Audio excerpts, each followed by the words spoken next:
Hey everybody, it's the Burger Dude, and today we're making some vegan kimchi mac and cheese, and I gotta say this one was freaking fantastic. This idea came to me when I was attempting to make flamin' hot mac and was trying to get the iconic red coloring without resorting to food dyes. I thought, well, what if I added some gochujang? And then I thought, wait, that would just be a good idea for flavor. And then I thought, well, heck, I might as well add some kimchi for flavor too, and so that's what I did. Now, this was the first time I made this, and it turned out amazing, like I said, but there were some boo-boos in the process. However, I learned some good lessons, and hopefully you'll learn from my mistakes as well. But enough yapping, let's make some kimchi mac and cheese. For the cheese sauce base, I'm using my good friend Violife, but use whatever cheese you like.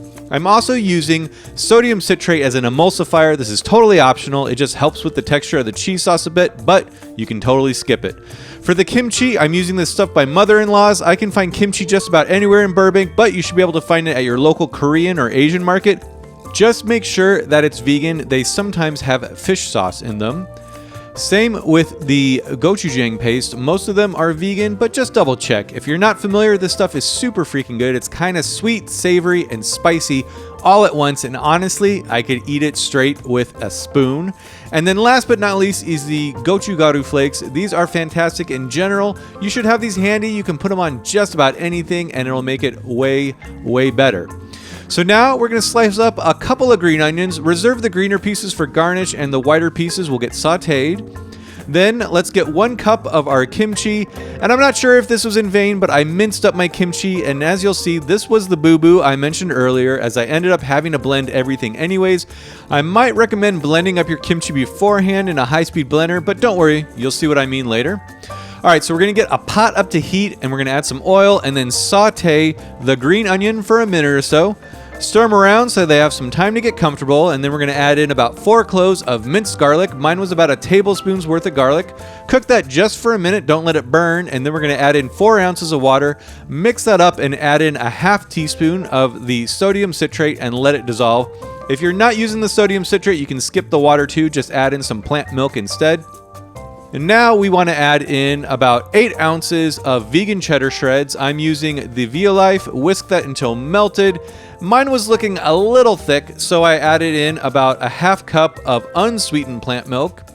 And by golly, I gotta say, this stuff was already smelling so dang good, and we haven't even added the main event yet.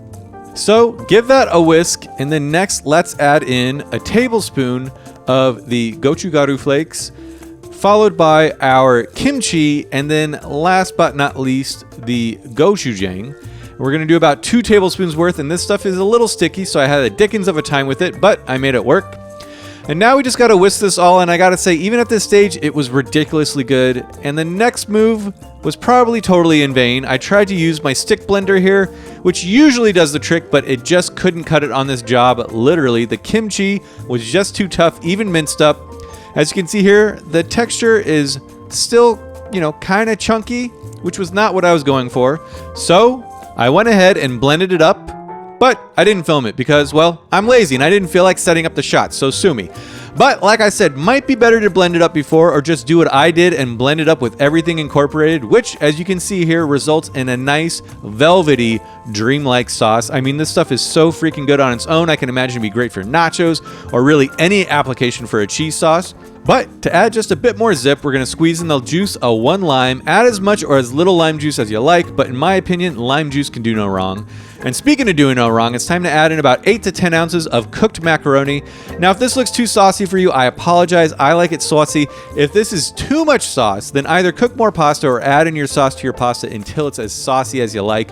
Then you'll have extra sauce, which, like I said, can be used in limitless ways. In fact, I think I might need to do a bulgogi kimchi cheesesteak sometime in the near future. So once everything is combined, give it a taste test and then stir it around some more because it's fun, and even though it tasted fantastic, give it another quote-unquote taste test. And then once you're happy with it, go ahead and dramatically pour the entire thing into a single bowl to eat it all by yourself because you will not want to share this with anyone. Seriously, this is the best thing I've made in I can't remember when. I literally made it again the next day to get some pickup shots, but if I'm being honest, it's because I just wanted to eat more of it. And now we're going to top it with some more of the gochugaru flakes, some green onions, and sesame seeds. And now you get to dig in.